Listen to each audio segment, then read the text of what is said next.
मैनू इस बारे इलम नहीं, मैं तो कोई पढ़िया नहीं। मैं अपने वाला ट्विटर 2-3 महीनों तो बंद किया, तो मैनू ये बारे कोई जानकारी मैं उन्होंने का वाकफ नहीं, जेडे कोई वाकफ नहीं वही उन्होंने बयान दे सकते। मैं वाकफ तुसीं नाम बोलिया, मैं तो तुहाडे जरिए नाम सुन रहा, मेरी भी वाकफियत है नहीं ना। मैं कैप्टन साहब ने कभी कोई मुलाकात की कि मैनू जानकारी होए। चलो सर सुखबीर सिंह बादल तो किसी होर हिसाब के नाल गल पेश कर रहे हैं, इस तरह मुदाखलत करेगी तो फिर स्टेट्स को तो पावर ही कोई नहीं रहेगी। तो जी मौजूदा उस टाइम दी सरकारां सी, जिथे सरकार नहीं सी, फिर उस टाइम उत्थे राष्ट्रपति राज होता है। जिस पैरामिलिटरी फोर्सेस अतवाद दे विच पंजाब च रही हैं। ਕੀ ਹੋਇਆ ਜੇਕਰ ਸਰਕਾਰਾਂ ਬਦਲ ਗਈਆਂ? ਕੀ ਹੋਇਆ ਜੇਕਰ ਹਾਲੇ ਵਿਧਾਨ ਸਭਾ ਚੋਣਾਂ ਨੂੰ ਸਮਾਂ ਬਚਿਆ? ਪਰ ਇਹ ਵੀ ਹੋ ਸਕਦਾ ਹੈ ਕਿ ਕੈਪਟਨ ਅਮਰਿੰਦਰ ਸਿੰਘ ਵਿਧਾਇਕਾਂ ਨੂੰ ਮੋਟੇ ਪੈਸਿਆਂ ਦੀ ਪੇਸ਼ਕਸ਼ ਕਰ ਦੇਣ। ਪਰ ਇੱਧਰ ਕੁਝ ਵੱਖਰਾ ਹੁੰਦਾ ਨਜ਼ਰ ਆ ਰਿਹਾ ਹੈ। ਜਦੋਂ ਚੰਨੀ ਸਰਕਾਰ ਬਣਨ ਤੋਂ ਬਾਅਦ ਪ੍ਰਤਾਪ ਸਿੰਘ ਬਾਜਵਾ ਨੂੰ ਨਵਜੋਤ ਕੌਰ ਸਿੱਧੂ ਦੇ ਅਰੁਸਾ ਆਲਮ ਦੇ ਜਵਾਬਾਂ ਤੇ ਤਾਬੜਤੋੜ ਹਮਲਿਆਂ ਤੋਂ ਬਾਅਦ ਸਵਾਲ ਪੁੱਛੇ ਗਏ ਤਾਂ ਇਸ ਵਾਰ ਪ੍ਰਤਾਪ ਸਿੰਘ ਬਾਜਵਾ ਨੇ ਭਾਵੇਂ ਮੀਡੀਆ ਦੇ ਹਰ ਇੱਕ ਸਵਾਲ ਦਾ ਚੰਨੀ ਸਰਕਾਰ ਦੇ ਪੱਖ ਵਿੱਚ ਜਵਾਬ ਦਿੱਤਾ, ਪਰ ਅਰੁਸਾ ਆਲਮ ਅਤੇ ਕੈਪਟਨ ਅਮਰਿੰਦਰ ਸਿੰਘ ਨੂੰ ਦੇਖ ਲਵੋ ਉਹ ਕੀ ਕਹਿੰਦੇ ਨਜ਼ਰ ਆਏ। ਪ੍ਰਫੁੱਲਤ ਕਰਨ ਲਈ ਇਹੀ ਸਾਡੀ ਕੋਸ਼ਿਸ਼ ਹੈ ਕਿ ਹਮੇਸ਼ਾ ਹੀ ਕੋਈ ਸਪੋਰਟ ਤੁਸੀਂ ਵੇਖਦੇ ਹੋ, ਉਹ ਸਪੋਰਟਸ ਨੂੰ ਜਿੰਨਾ ਚਿਰ ਤੁਸੀਂ ਨਰਸਰੀ ਤੋਂ ਨਹੀਂ ਪਿਕ ਕਰਦੇ, ਤੁਸੀਂ ਆ ਇੰਟਰਨੈਸ਼ਨਲ ਸਾਰੀਆਂ ਸਪੋਰਟਸ ਵੇਖ ਲਓ, ਥਰੋਜ਼ ਤੋਂ ਇਲਾਵਾ ਸਾਰੇ ਦੇ ਸਾਰੇ ਜਿਹੜੇ ਟੌਪ ਪਲੇਅਰਸ ਨੇ ਉਹ 25 ਸਾਲ ਤੋਂ ਥੱਲੇ ਦੀ ਉਮਰ ਦੇ ਨੇ। 25 ਸਾਲ ਵਨਸ ਯੂ ਹੈਵ ਕ੍ਰੋਸ 25 ਫਿਰ ਤੁਸੀਂ ਉਹ ਜਿਹੜੀ ਆਪਣੀ ਟੌਪ ਲੀਗ ਹੈ ਉਹਦੇ 'ਚ ਪਾਰਟੀਸਪੇਟ ਨਹੀਂ ਕਰ ਸਕਦੇ। ਤੇ ਹਿੰਦੁਸਤਾਨ ਦੀ ਬਦਕਿਸਮਤੀ ਕਿ ਜਿਹੜਾ ਸਾਡਾ ਟੈਲੈਂਟ ਉਹ ਮਿਲਦਾ ਉਦੋਂ ਜਦੋਂ ਕੋਈ ਕਾਲਜ ਦੇ ਵਿੱਚ ਆਲਮੋਸਟ ਪਹੁੰਚ ਗਿਆ, ਤੇ ਉਹਦੇ ਵਿੱਚ ਇੰਟਰਵੀਨਿੰਗ ਪੀਰੀਅਡ ਜਿਹੜਾ ਹੁੰਦਾ ਹੈ ਐਕਸਲੈਂਸ ਦਾ, ਉਹਦੇ ਕੋਲ ਸਾਰੇ 2-3 ਸਾਲ ਰਹਿ ਜਾਂਦੇ ਨੇ। ਸੋ ਉਹ ਆਪਣਾ ਪ੍ਰਾਈਮ ਟੱਪ ਗਿਆ ਹੁੰਦਾ ਜਦੋਂ ਤੱਕ ਅਸੀਂ ਉਹਨੂੰ ਲੋਕੇਟ ਕਰ ਰਹੇ। ਸੋ ਜਿਸ ਤਰ੍ਹਾਂ ਅੱਜ ਅਸੀਂ ਇੱਥੇ ਇੰਟਰਨੈਸ਼ਨਲ ਪਬਲਿਕ ਸਕੂਲ 'ਚ ਹੀ ਆਏ ਹਾਂ, ਇਹ ਬੱਚਿਆਂ ਦੇ ਵਿੱਚ ਜੂਡੋ ਦੀ ਵੀ ਸਾਡੀ ਕੋਸ਼ਿਸ਼ ਹੈ ਕਿ ਇਹ ਇੱਕ ਨੈਸ਼ਨਲ ਸਪੋਰਟ ਹੈ ਜਾਪਾਨ ਦੀ, ਇੰਟਰਨੈਸ਼ਨਲੀ ਰਿਕੋਗਨਾਈਜ਼ਡ। ਓਲੰਪਿਕਸ ਦੇ ਵਿੱਚ ਤੁਹਾਨੂੰ ਪਤਾ ਹੈ judo plays a major role, ਅਤੇ ਸਾਊਥ ਈਸਟ ਏਸ਼ੀਆ ਦੇ ਵਿੱਚ ਹੁਣ ਵਰਲਡ ਦੇ ਵਿੱਚ ਹੀ ਇਹ ਬਹੁਤ ਪ੍ਰਫੁੱਲਤ ਹੈ। ਐਂਡ ਸਪੈਸ਼ਲੀ ਨੌਜਵਾਨ ਬੱਚੀਆਂ ਜਿਹੜੀਆਂ ਨੇ ਸਾਡੀਆਂ, ਪੇਰੈਂਟਸ ਵੀ ਚਾਹੁੰਦੇ ਨੇ ਕਿ ਇਸ ਕਿਸਮ ਦੀਆਂ ਕੁਝ ਸਪੋਰਟਸ ਦੇ ਵਿੱਚ ਨੌਜਵਾਨ ਬੱਚੀਆਂ ਵੀ ਜਾਣ, ਜਿਹਦੇ 'ਚ ਸੈਲਫ ਡਿਫੈਂਸ ਵੀ ਵਿੱਚ ਇੱਕ ਤਾਂ ਉਹਨਾਂ ਨੂੰ ਹੌਸਲਾ ਹੁੰਦਾ ਉਹਦੇ ਨਾਲ। ਵੈਸੇ ਵੀ ਰੋਜ਼ ਦੀ ਜ਼ਿੰਦਗੀ ਦੇ ਵਿੱਚ ਜੇ ਤੁਸੀਂ ਜੂਡੋ ਵਰਗੀ ਸਪੋਰਟਸ ਪਾਰਟੀਸਪੇਟ ਕੀਤਾ ਤਾਂ ਬੱਚੇ 'ਚ ਹੌਸਲਾ ਹੀ ਵੱਧਦਾ। ਤੋ ਇਸ ਤਰ੍ਹਾਂ ਹੀ ਨੌਜਵਾਨ ਬੱਚਿਆਂ ਵਾਸਤੇ ਵੀ ਹੈ। ਤੋ ਹਿੰਦੁਸਤਾਨ ਦੇ ਵੀ ਐਤਕੀ ਓਲੰਪਿਕਸ 'ਤੇ ਤੁਹਾਨੂੰ ਪਤਾ ਹੈ ਪਾਰਟੀਸਪੇਟ ਅਸੀਂ ਕੀਤਾ, ਮੇ ਬੀ ਉਸ ਲੈਵਲ 'ਤੇ ਅਸੀਂ ਅਜੇ ਨਹੀਂ ਪਹੁੰਚ ਪਾਏ। ਇਹਦਾ ਬੇਸਿਕ ਇੱਕੋ ਹੀ ਸਾਰਾ ਵੱਡਾ ਕਾਰਨ ਹੈ ਕਿ ਅਸੀਂ ਟੈਲੈਂਟ ਬਹੁਤ ਲੇਟ ਏਜ ਦੇ ਵਿੱਚ ਜਾ ਕੇ ਲੱਭੀਦਾ, ਅਤੇ ਉਦੋਂ ਤੱਕ ਫਿਰ ਉਹ ਟੈਲੈਂਟ ਦਾ ਜਿਹੜਾ ਇਸਤੇਮਾਲ ਹੈ ਉਹ ਸੁਚੱਜੇ ਢੰਗ ਨਾਲ ਨਹੀਂ ਹੋ ਸਕਦਾ। ਸੋ ਇਸ ਤਰ੍ਹਾਂ ਅਸੀਂ ਇੱਕ ਬਹੁਤ ਵੱਡਾ ਅਸੀਂ ਲੇਟਲੀ, ਹੁਣ ਮੈਂ 25 ਤਰੀਕ ਨੂੰ ਜਾ ਰਿਹਾ ਹਾਂ ਬੰਬੇ, ਅਤੇ ਜਿਹੜੀ GSW ਕੰਪਨੀ ਹੈ ਜਿੰਦਲ ਸਟੀਲਸ, ਉਹਨਾਂ ਨਾਲ ਇੱਕ ਸਾਡਾ ਅੰਡਰਸਟੈਂਡਿੰਗ ਅਸੀਂ ਸਾਈਨ ਕਰ ਰਹੇ ਹਾਂ, ਜਿਸ ਦੇ ਵਿੱਚ ਉਹਨਾਂ ਨੇ ਜਿੱਥੇ ਬੈਲਾਰੀ ਕਰਨਾਟਕਾ ਦੇ ਵਿੱਚ ਉਹਨਾਂ ਦਾ ਆਪਣਾ ਇੱਕ ਸਟੇਟ ਆਫ ਆਰਟ, ਉਹਨਾਂ ਨੇ ਆਪਣਾ ਇੱਕ ਫੈਸਿਲਿਟੀ ਬਣਾਈ ਜਿੱਥੇ ਸਾਰੇ ਹਿੰਦੁਸਤਾਨ ਦੇ ਜੂਡੋ ਦੇ ਪਲੇਅਰਸ ਵੀ ਅਤੇ ਜੂਡੋ ਦੇ ਕੋਚਸ ਵੀ ਜਾਂਦੇ ਨੇ, ਫੋਰਨ ਕੋਚਸ ਅਤੇ ਇੰਡੀਅਨ ਜਿਹੜੇ ਟੌਪ ਇੰਟਰਨੈਸ਼ਨਲ ਕੋਚਸ ਫੋਰਨ ਦੇ ਅਤੇ ਹਿੰਦੁਸਤਾਨ ਦੇ ਕੋਚਸ ਉੱਥੇ ਨੌਜਵਾਨ ਬੱਚਿਆਂ ਨੂੰ ਟ੍ਰੇਨ ਕਰਦੇ ਨੇ। ਸੋ ਇਸ ਤਰ੍ਹਾਂ ਹੀ ਅਸੀਂ ਚਾਹਾਂਗੇ ਕਿ ਇਹ ਪੰਜਾਬ ਦੇ ਵਿੱਚ ਪ੍ਰਫੁੱਲਤ ਹੋਏ। ਗੁਰਦਾਸਪੁਰ ਜ਼ਿਲ੍ਹਾ ਮੇਰੇ ਨਾਲ ਹੀ ਸਾਡੇ ਆਏ ਨੇ ਬਹੁਤ ਸਾਰੇ international players, national players. Gurdaspur ਨਾਲ ਇੱਕ ਛੋਟਾ ਜਿਹਾ ਸੈਂਟਰ ਖੋਲ੍ਹਿਆ ਸੀ ਇੱਕੋ ਸਕੂਲ 'ਚ, +2 ਸਾਡਾ ਉੱਥੇ ਸਕੂਲ ਹੈ। ਯੂ ਵੁੱਡ ਬੀ ਸਰਪ੍ਰਾਈਜ਼ਡ ਕਿ ਘੱਟ ਤੋਂ ਘੱਟ ਮੇਰੇ ਖਿਆਲ 20 ਤੋਂ 25 ਸਰਵਿੰਗ ਪੰਜਾਬ ਪੁਲਿਸ ਦੇ ਵਿੱਚ SP ਲੈਵਲ SSP ਲੈਵਲ ਦੇ ਬੱਚੇ ਜਿਹੜੇ ਕਿਸੇ ਟਾਈਮ ਜੂਡੋ ਖੇਡਦੇ ਸੀ, ਅੱਜ ਉਹ ਸਪੋਰਟਸ ਦੇ ਵਿੱਚ ਨੇ। ਸੋ ਕਹਿਣ ਦਾ ਮਤਲਬ ਸੀ ਕਿ ਬਹੁਤ ਵੱਡਾ ਪੋਟੈਂਸ਼ੀਅਲ ਹੈ ਸਪੋਰਟਸ ਦੇ ਜ਼ਰੀਏ, ਨੌਕਰੀਆਂ ਵੀ ਮਿਲਦੀਆਂ ਨੇ ਸਪੋਰਟਸ ਦੇ ਜ਼ਰੀਏ, ਹੋਰ ਵੀ ਦੇਸ਼ ਦਾ ਨਾਮ ਵੀ ਰੋਸ਼ਨ ਹੁੰਦਾ।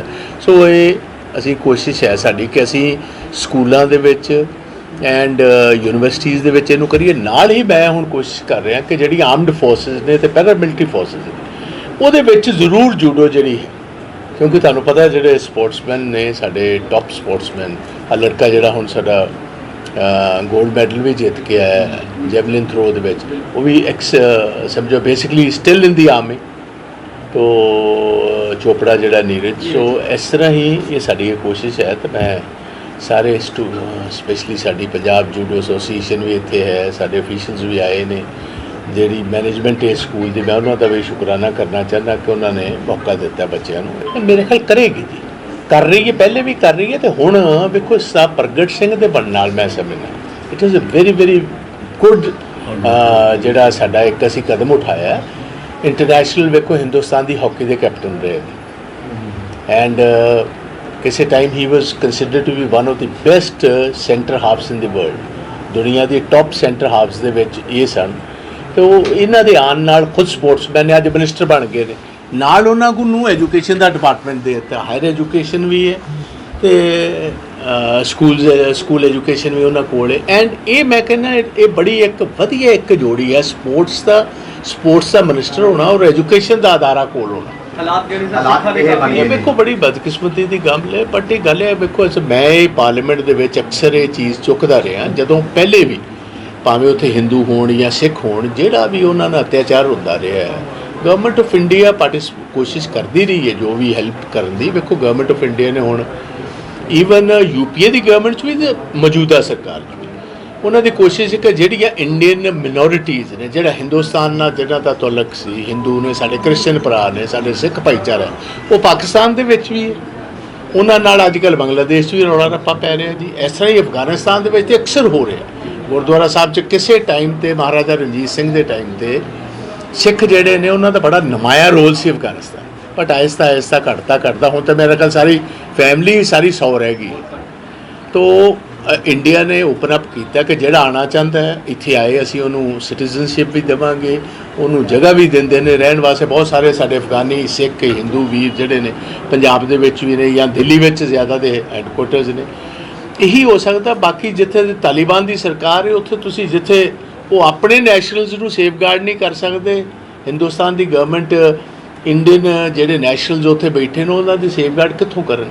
देखो मैं समझना कि ये गवर्नमेंट ऑफ इंडिया नूं इस किस्म की मदाखलत, क्योंकि फैडरल सिस्टम है, फैडरल सिस्टम दे विच तुसीं किसी सूबे की सरकार की मर्जी तो बिना जे अपने आप तुसीं इहो जिहे कानून जारी कर दोगे, देखो गवर्नमेंट ऑफ इंडिया को सारे राइट्स है टू प्रोटेक्ट साडे जिहड़े इंटरनेशनल बॉर्डर्स ने, भावें सी बॉर्डर्स ने, भावें लैंड बॉर्डर्स ने, government of India he protect करती है। बट किसी भी सूबे दे विच एंट्री करन तो पहले घट तो घट उस सूबे की सरकार की मंजूरी लैनी जरूरी, जिहड़ी इस मेरा ख्याल जो चीफ मिनिस्टर साहब के मैं बयान पढ़े ने सच रणजीत सिंह चन्नी के, वो मुताबिक है कि गवर्नमेंट होम मिनिस्ट्री ने इन्हां दी इजाजत नहीं लई। तो मेरा ख्याल उन्होंने जिन्ना चिर चीफ मिनिस्टर इजाजत नहीं दिंदा, वो जिथे पहले अगे 5-7 किलोमीटर तक रहिंदे सी कंडे वाली तार तो 5 किलोमीटर के अंदर अंदर BSF किते भी जा सकती सी, चैकिंग वास्ते जा सकते सी, क्योंकि उत्थे इंटरनेशनल समगलिंग भी होंदी है, इंटरनेशनल एस्पोनाज भी होंदी है, बहुत जगह के उत्ते ISI की मदाखलत भी होंदी है। सो ये जी 50 किलोमीटर की है, ये जे चीफ मिनिस्टर ने ऑल पार्टी मीटिंग बुलाई है तो मैं वेलकम करना। तो मैं समझना कि ये पूर्ण हक है, कोई भी बॉर्डर दी स्टेट्स है ने गवर्नमेंट ऑफ इंडिया अपनी उत्थों दियां रिस्पोंसिबल स्टेट्स जिहड़ियां लोकां दी इलैक्टेड गवर्नमेंट्स ने उन्हां दी मंजूरी तो बिना इहो जिहा कदम नहीं उठाना। नहीं मैं सपोर्ट करना पूरा कि जो चीफ मिनिस्टर साहब ने ऑर्डर लैटर लिखी है प्राइम मिनिस्टर नूं उहदा संज्ञान लेना चाहिए, तो उन्होंने जिहड़ा ऑर्डर है BSF का ये वायलेट करता फैडरल स्ट्रक्चर में हिंदुस्तान के, उन्होंने वापस लेना। चलो सर सुखबीर सिंह बादल तो किसी होर हिसाब के नाल गल पेश कर रहे हैं। मैं ये गल कहना कि किते भी फैडरल स्ट्रक्चर के जे गवर्नमेंट ऑफ इंडिया जी जे इस तरह ही मदाखलत करेगी तो फिर स्टेट्स को तो पावर ही कोई नहीं रह जाएगी। जे स्टेट्स को इजाजत जदों किते हालात अगे भी पंजाब के किते बिगड़े ने तो जी मौजूदा उस टाइम दी सरकारां सी जिथे सरकार नहीं सी, फिर उस टाइम उत्थे राष्ट्रपति राज होंदा सी या गवर्नर्स रूल होंदा सी। गवर्नर को बकायदा तौर रिपोर्ट करवा के उहदी रिक्वेस्ट उत्ते ही मदाखलत हो सकती, जिस पैरामिलिट्री फोर्सिस अतवाद दे विच पंजाब च रहीआं ने, बट उदों दे गवर्नर ने लिख के घल्लिया हुंदा सी तां ही उन्नी देर वास्ते आ सकदियां, ये तो बिना लिख तो आ गईआं ने।